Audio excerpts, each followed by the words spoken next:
A very good morning to all of you dear students. Welcome back to Gyan Manjari Modern School YouTube channel.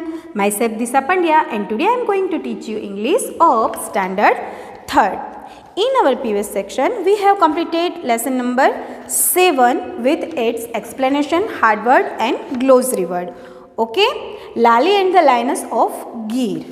Then we have started the exercises and below the exercises we have completed. Let's understand question number 1. Question number 2 and below the let's build word we have completed question number 1, 2 and we have also started the let's learn grammar, and in the let's learn grammar we have completed all the exercise from it. Then we have learned a new story about timings. Okay, time वाले जो adverbs होते हैं उसके relevant एक story भी हमने देखी. Okay, सो हम आज जो एक एक्सरसाइज हमारी बाकी रह गई है on page number 46 let's listen ordinal numbers वो करेंगे. ठीक है, so first of all I am going to read the question. Here is an alphabet quiz. Your teacher will read out some sentences. Listen carefully and fill in the blanks to complete the sentences. Okay, यहाँ पर कुछ sentences दिए गए हैं जिसको आपको ordinal numbers से fill करनी है. I have also given some information about ordinal numbers in our classrooms. Okay, जिस तरह से numbers होते हैं normal numbers 1 to 10, 1 to 15, 1 to 100. उसी नंबर को अगर हमें ऑर्डिनली तरीके से बोलना है तो हम 1 को क्या बोलेंगे फर्स्ट, 2 को क्या बोलेंगे सेकेंड, 3 को क्या बोलेंगे थर्ड, 4 को क्या बोलेंगे फोर्थ, 5 को क्या बोलेंगे फिफ्थ, 6 को क्या बोलेंगे सिक्स्थ. ओके, सो ये जो ब्लैंक्स यहाँ पर है उसको इसी ऑर्डिनल नंबर से आपको ऑर्डिनल वे से फिल करनी है. So first of all I am going to read the sentence number 1. A is the blank letter of the alphabet. A जो अल्फ़ाबेट्स होते हैं उसमें कौन से नंबर पर आता है तो ब्लैंक में हम लिखेंगे फर्स्ट. A फर्स्ट नंबर का अल्फ़ाबेट है, that's Y. Okay, now number 2. The blank and the blank letters of the alphabet sound like words. Okay, the blank and the blank letters of the alphabet sound like words. तो इसमें क्या आएगा second and 20th. Okay, now number 3. The blank letter of the alphabet sounds like a buzz. Buzz के अंदर कौन सा sound आता है Z. ओके, तो ये जो Z है वो कौन से नंबर पर है लास्ट नंबर पर है. कौन से नंबर पर है लास्ट. तो in the third blank you have to write last. Number 4. J is the blank letter of the alphabet. अभी आपको अल्फ़ाबेट देखना है और काउंट करना है कि J अल्फ़ाबेट है, J लेटर वो कौन से नंबर पर आता है तो वो कौन से नंबर पर आता है 10th के ऊपर. सो write down 10th in number 4. Okay, now number 5. Preeti's name begins with the blank letter of the alphabet. Preeti's name begins. प्रीति के नाम का फर्स्ट लेटर क्या है P. तो वो कौन से नंबर पर है अल्फ़ाबेट में 16th. कौन से नंबर पर है 16th. So write down 16th in number 5. Now number 6. Y is the blank letter of the alphabet. Okay, alphabet के अंदर Y को काउंट कीजिए कौन से नंबर पर आता है वो 25th. तो सो लिखो यहाँ पर 25th. All right, now number 7. If your name is Sita, which letter of the alphabet does it begins with? A is 1, B is 2, C is 3 and so on. देखिए यहाँ पर अगर आपका नाम सीता है, सपोज कि आपका नाम सीता है, यहाँ पर सीता की स्पेलिंग दी गई है SEETHA. Sita. Okay, which letter of the alphabet does it begins with? A is 1, B is B, C is 2, okay, C is 3, so on. तो ये नाम कौन से नंबर पर आएगा? तो क्या आएगा? 19th. Write down 19th in 7th blank. Okay, so I am giving you some time to write this question and then we have to start a new poem. Okay, so write down in your term book. Okay, so now I am going to start the new poem number 7, At the Zoo. So open your book and find page number 48. At the zoo यानी कि zoo में. Have you ever been visited the zoo? क्या आप कभी zoo गए हो? Almost kids सबने zoo देखा ही होगा. zoo में क्या होता है? डिफरेंट एनिमल्स होते हैं कैजेस में रखे हुए जो हमारे देखने के लिए होते हैं. ठीक है. So first of all I am going to read the yellow box. Have you been to a zoo? क्या आप कभी zoo में गए हो? What do you think about putting animals in cages? अभी आपको ये सोचना है आपके हिसाब से कि एनिमल्स को केजेस में छोड़ देना, रख देना क्या सही है? ओके, सो ये आपको सोचना है आपके हिसाब से और आपके मम्मी पापा, आपके भाई बहन के साथ आपके थॉट्स को शेयर करना है. Alright, now I am going to read the poem first. Okay, I am going to recite the poem, all the stanzas one by one. So first of all I have to tell you something that the poem At the Zoo, और इसके जो poet है उसका नाम है लेना B Ellington. Okay, लेना B Ellington इस पोएम के पोएट है. जब भी आप आपके फेसबुक के अंदर इस पोएम के रिगार्डिंग कुछ भी लिखना स्टार्ट करो, सो फर्स्ट ऑफ ऑल आपको इसी तरह से पोएम का हेडिंग लिखना है, नीचे उसके पोएट का नाम लिखना है and then first of all आपको क्या लिखनी है? पोएम. पूरे के पूरी पोएम लिखनी है, पोएम के सीक्वेंस में ही, जिस तरह से बुक में पोएम दी गई है उसी तरह से लिखनी है.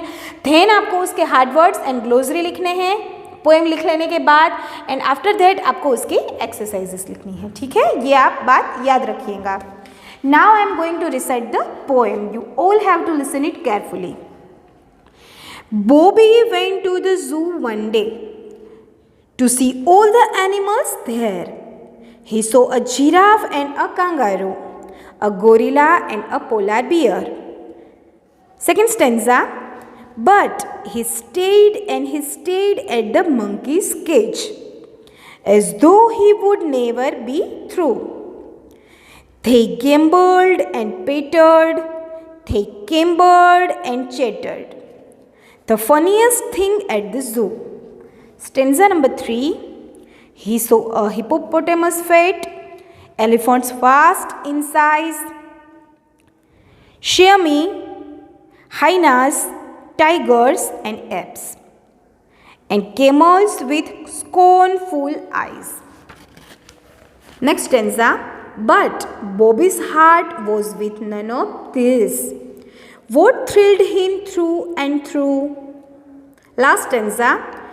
Were the queer little monkeys, the dear little monkeys, the monkeys he saw at the zoo. Poem by Lena B. Allen Wood.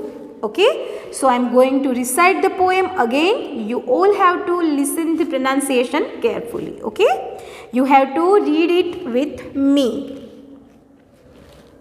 So keep your finger on the lines which I read. Bobby went to the zoo one day to see all the animals there. He saw a giraffe and a kangaroo, a gorilla and a polar bear. But he stayed at the monkey's cage, as though he would never be through. They gambled and pattered, they clambered and chattered. The funniest things at the zoo. He saw a hippopotamus fat, elephants vast in size, chamois, hyenas, tigers and apes, and camels with scornful eyes. But Bobby's heart was with none of these. What thrilled him through and through were the queer little monkeys, the dear little monkeys, the monkeys he saw at the zoo. And the poet of the poem is Lena B. Allen Wood. Okay, now you all have to read the poem. I am giving you some time to read the poem carefully, okay, with proper pronunciation. Read the poem and your time is starts now. Read the poem.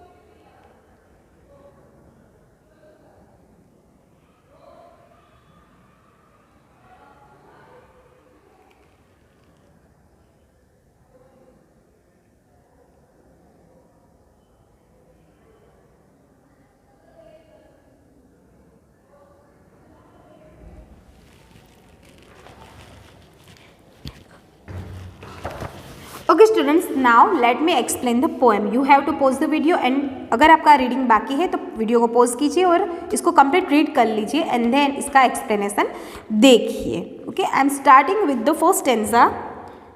Bobby went to the zoo one day. Bobby नाम का एक लड़का एक बार जू देखने के लिए जाता है. Bobby went to the zoo one day. एक दिन बॉबी जू देखने के लिए जाता है. To see all the animals there. वहाँ के सारे एनिमल्स को देखने के लिए बॉबी जू में जाता है. ही सो अ जिराफ एंड अ कांगारू. उसने क्या देखा? उसने पहले देखा एक जिराफ देखा और एक कांगारू भी देखा. A gorilla and a polar bear. फिर उसने क्या देखा? एक गोरिला भी देखा और एक पोलार बियर भी देखा. ठीक है. Then but he stayed at the monkeys cage. सारे के सारे एनिमल्स उसने देखे लेकिन वो एक जगह पर खड़ा रह गया. कहाँ पर? जहाँ पर मंकी का केज था. ठीक है. वो सभी एनिमल्स को देखने के बाद जहाँ पर मंकी का केज था वहाँ पर आकर खड़ा रह जाता है. एज थो he would never be through. यानी के ओके, उसने ऐसा कभी भी कुछ नहीं देखा था तो थोड़ा वो सरप्राइज हो गया था, थोड़ा सोच में पड़ गया था मंकी के केज को देखकर. अब वो क्या देखता है ये देखते हैं हम नेक्स्ट स्टेंजा में. They gambled and pattered. They clambered and chattered. The funniest things at the zoo. So first, gambled. तो gambled का मतलब होता है खेलना. यूजुअली gamble का मतलब होता है ताश के पत्ते जो होते हैं ना, उससे हम खेलते हैं. इट मीन्स जुआ, तो उसे गैम्बलिंग कहते हैं. लेकिन हियर वी हैव टू, अभी मंकीज तो जुआ नहीं खेलेंगे, पत्ते नहीं खेलेंगे, तो यहाँ पर हमें इसका मतलब देखना है टू प्ले. ओके, गैम्बल्ड यानी कि टू प्ले. ये जो लड़का है बॉबी, वो मंकी के केज के बाहर खड़ा रहकर देखता है कि ये जो मंकीज है केज के अंदर वो क्या कर रहे हैं. तो वो क्या कर रहे थे? दे वर गैम्बल्ड यानी कि वो खेल रहे थे. एंड पेटर्ड. पेटर्ड का मतलब होता है to walk with light steps.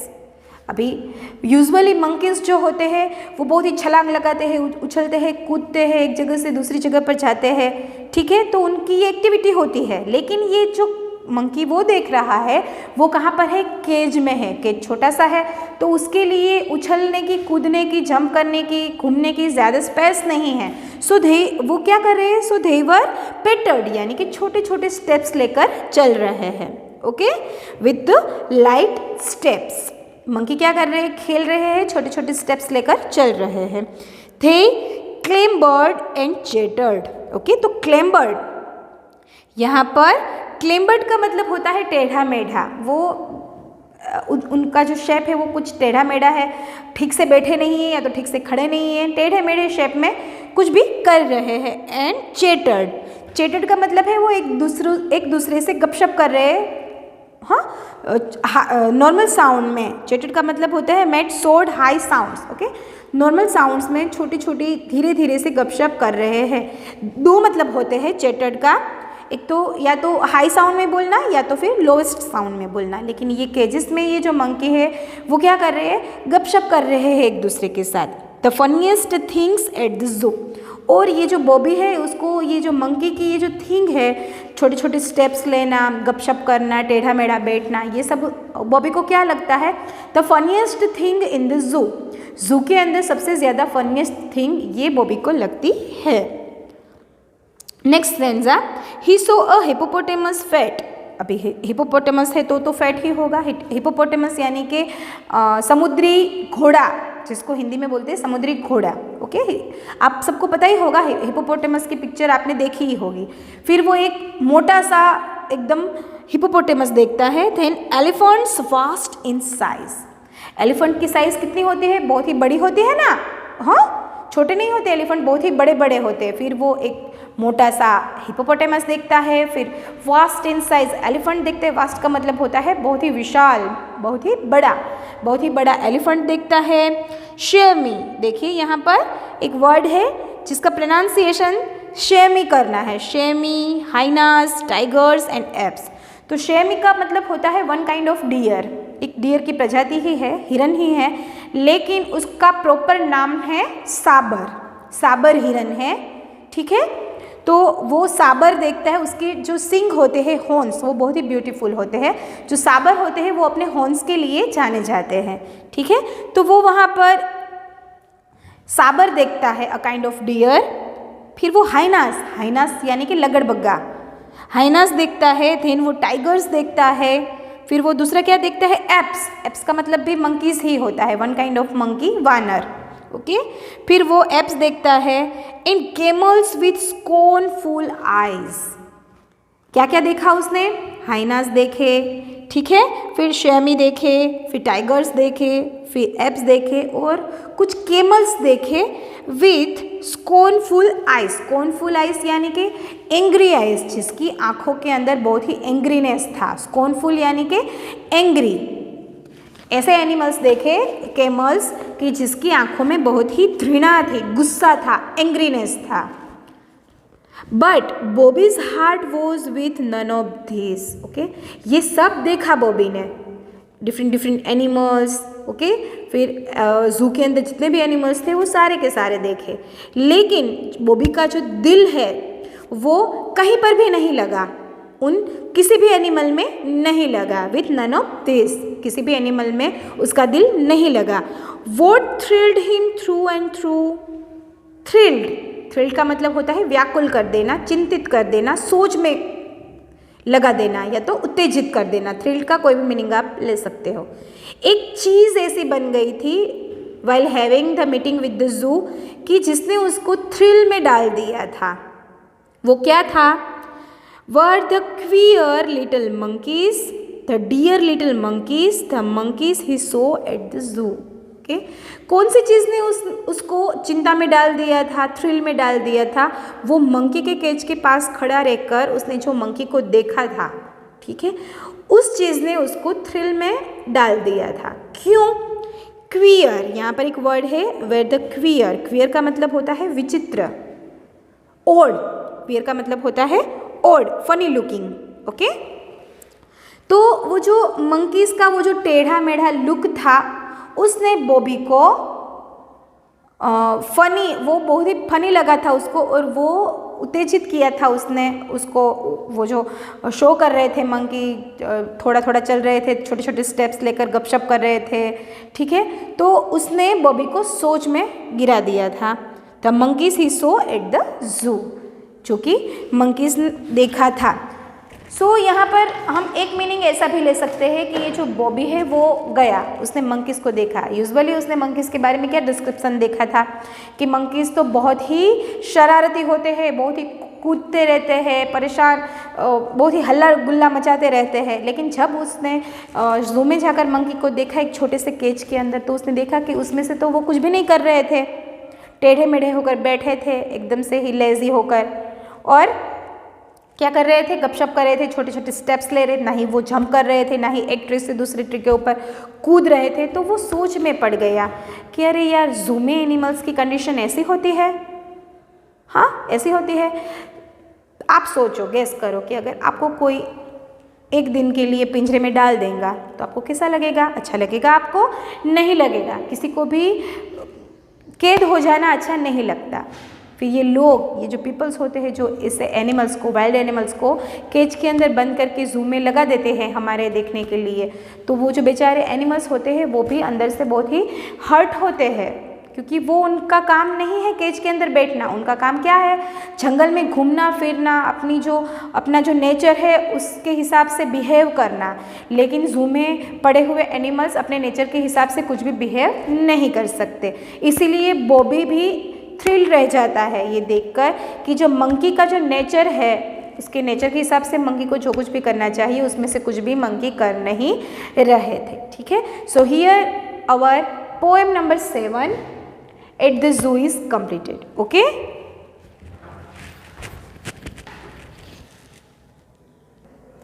Okay students, now let's discuss the hard words of the poem.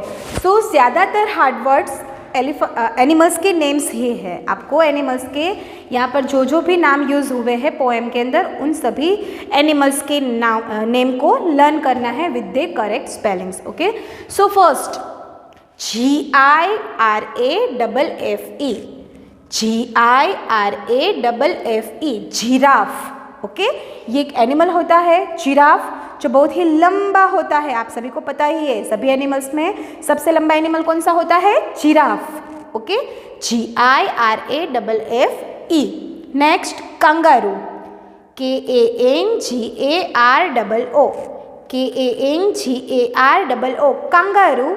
ये एक ऑस्ट्रेलियन एनिमल है, यहाँ पर कम देखने को मिलता है, ज़ू में ही ज़्यादातर ये मिलता है। ये ऑस्ट्रेलिया का है, वहाँ का ये नेशनल एनिमल भी है। कंगारू का शेप बहुत ही अलग टाइप का होता है। उसका जो स्टमक होता है वहाँ पर एक बैग जैसा होता है जिसके अंदर वो अपना बच्चा रखता है। ठीक है, देन गोरिल्ला, GORILA, गोरिल्ला। ये भी वन काइंड ऑफ मंकी ही होता है, लेकिन वो साइज़ में बहुत ही बड़े होते हैं। ज़्यादातर यूजुअली मंकीज़ की साइज़ कितनी होती है, छोटी छोटी होती है, लेकिन ये जो गोरिल्ला नाम का मंकी है वो बहुत ही बड़ा होता है साइज़ में। Then polar bear, POLARBEAR,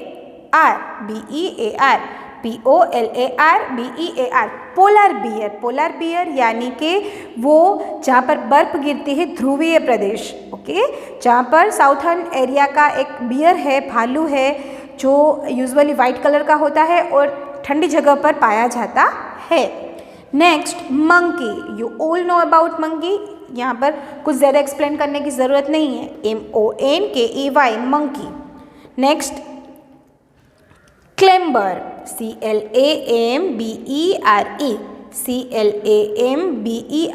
climber यानी कि कोई अनइवन शेप में बैठना, टेढ़ा मेढ़ा होकर बैठना। ठीक है, then number 7 funniest, FUNNIEST, funniest का मतलब होता है बहुत ही फनी, एकदम से जिसको देखकर हमें हंसी आ जाए ऐसा। Okay, then hippopotamus, HIPPOPOTAMUS, hippopotamus का मतलब होता है दरियाई घोड़ा। वो पानी में रहता है, बहुत ही तगड़ा होता है, मोटा होता है शेप में, बॉडी लैंग्वेज में, और वो एक शेप में बहुत ही डरावना लगता है थोड़ा सा दिखने में, लेकिन वो एक शाकाहारी प्राणी है, वो सिर्फ घास फूस ही खाता है। ठीक है, नेक्स्ट एलिफेंट, उसके बारे में भी आप सभी जानते हो, साइज़ में वास्ट होते हैं, बहुत ही बड़े होते हैं, ट्रंक होती है, टेल होती है। ठीक है, बहुत ही ज़्यादा वेटी होते हैं। ELEPHANT, elephant. Next vast, VAST, vast का मतलब होता है विशाल, कदावर, एकदम जिसका वजन बहुत ज़्यादा हो ऐसा। हाइनास, HYENAS, हाइनास का मतलब होता है लकड़बग्गा, इसको हिंदी में बोलते हैं लकड़बग्गा। नेक्स्ट टाइगर, TIGER, टाइगर यानी कि शेर। एप्स, APES, एप्स का मतलब होता है वानर या तो monkey, one kind of monkey. Camel, CAMEL, camel का मतलब होता है ऊंट। Thrill, THRILLE,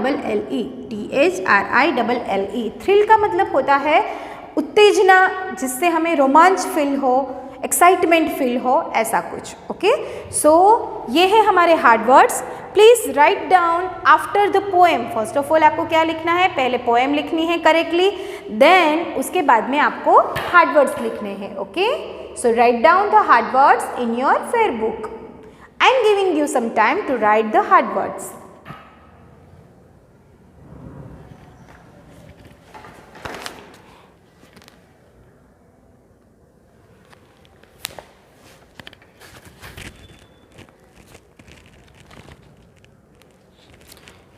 Okay students, now it's time for glossary.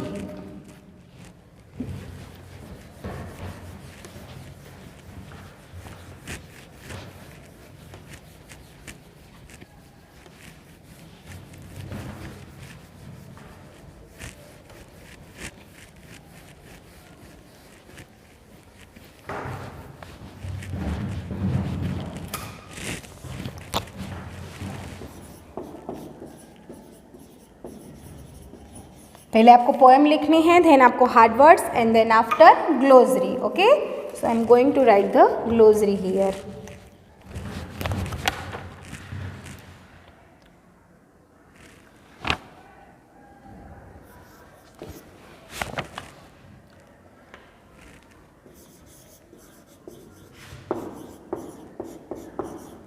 Gambled. तो गैम्बल्ड का मतलब क्या होता है? To play. गैम्बल का मतलब क्या होता है? प्लेड, खेलना. Okay. Second,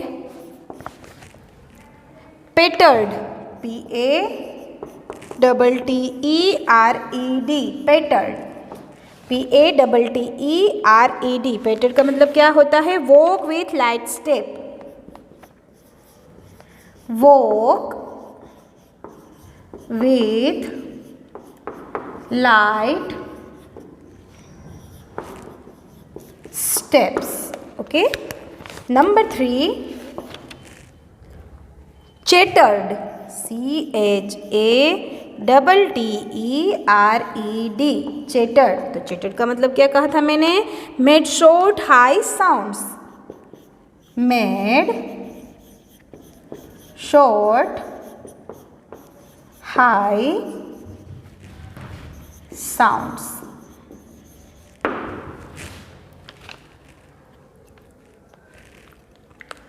Okay, now next,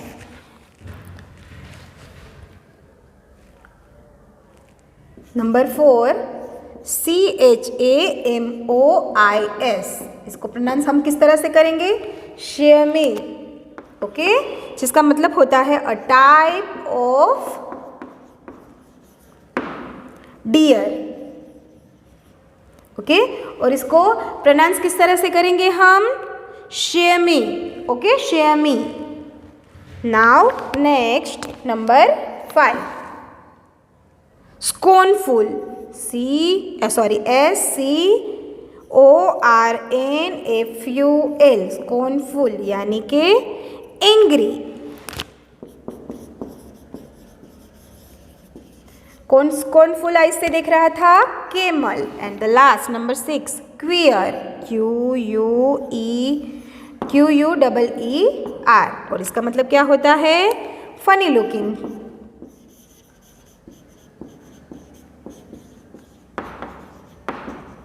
okay, again हम इसको समझेंगे with its meaning. First, gambled. Gambled यानी कि GAMBOLLED. गैम्बल्ड का मतलब होता है टू प्ले, खेलना. सेकेंड, पेटर्ड. PATTERED. पेटर्ड का मतलब होता है वॉक्ड विथ लाइट स्टेप, यानी कि धीरे धीरे लाइट स्टेप लेते हुए चलना. नंबर 3, चैटर्ड. CHATTERED. चैटर्ड का मतलब होता है मेड शॉर्ट या तो हाई साउंड्स. चैटर्ड का मतलब होता है गपशप करना, धीरे धीरे बोलना या तो फिर लाउडली बोलना. शेयमी. शेयमी का मतलब क्या होता है? अ टाइप ऑफ डियर यानी कि साबर, कि जिसके जो हॉर्न्स होते हैं वो बहुत ही ब्यूटीफुल होते हैं. Next, scornful. SCORNFUL. स्कॉर्नफुल का मतलब होता है एंग्री, किसी के भी ऊपर गुस्से से भरी हुई आइज से देखना, घृणा से भरकर देखना. क्वियर. QUER. क्यूअर का मतलब होता है funny looking. So here our glossary words are also completed. You have to write all these words in your term book. In your fair book. So I am giving you some time to write this. Please write down.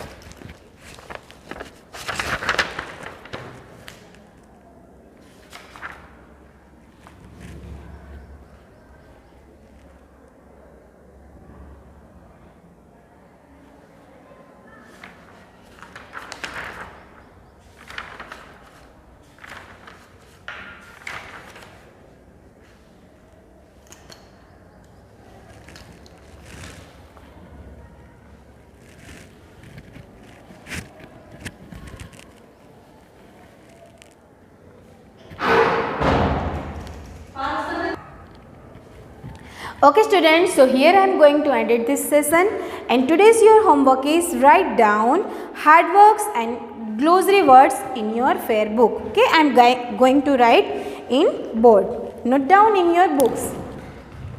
Today's your homework is write down poem, hard words and glossary in your fair book. So here I am going to end this session. See you in our next class. Till then, stay home, stay safe. Have a nice day.